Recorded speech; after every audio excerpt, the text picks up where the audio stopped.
আজকে একটু আলাদাভাবেই রান্না করব। আলাদাভাবে বলতে সেই ভাজি রুটি, কিন্তু রান্নাটা করবো আলাদাভাবে বলতে আজকে একটু গান শুনতে শুনতে রান্না করব।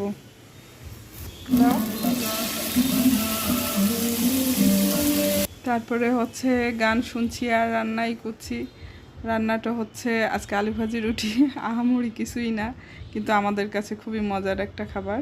আলু ভাজি না হইলে মনে হচ্ছে ভালোই লাগে না। ডায়াবেটিক্স হওয়ার পরেও এই জিনিসটা আমি খাই। এই তো হচ্ছে যে ভাজি চড়াই দিছি, এটার কোনো আলাদা রেসিপি নাই। এই পেঁয়াজ মরিচ আর হলুদ আর লবণ এই তিনটাই এই ভাজির মনে হচ্ছে মূল উপকরণ। এটা দিয়েই হচ্ছে যে চলছে বছরের পর বছর, যুগের পর যুগ। অনেকেই হয়তো এর মধ্যে আরও কিছু দেয়, কিন্তু আমি আর কিছুই দিই না।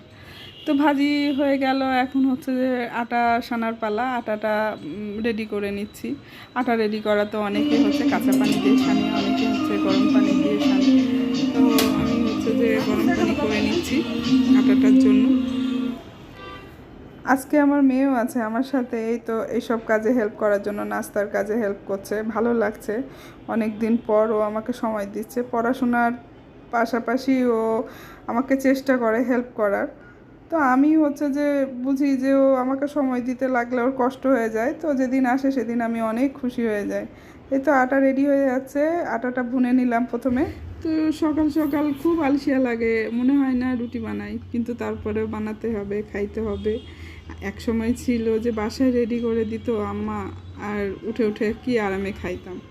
এখন আর এইটা সুখ নাই, এখন নিজে নিজে উঠে খাইতে হবে, রান্না করতে হবে, নিজের চাহিদাতেই উঠে যাই, রুটি বানাই।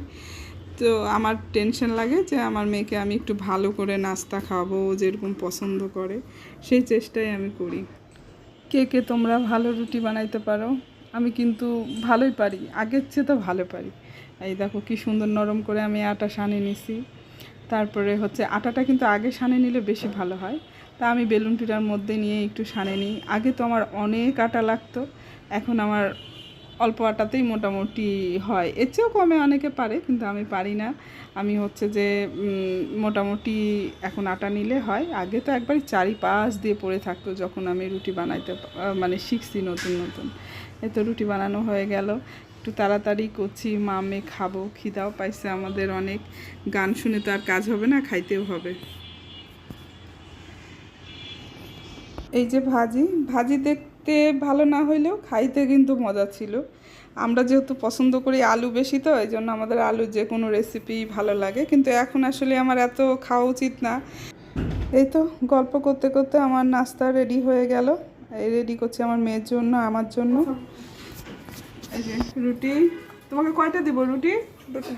হ্যাঁ ছোটোটা, ছোটোটা দেওয়া যাবে না। ছোটোটা হ্যাঁ এবার দেওয়া যাবে ছোটোটা। চলো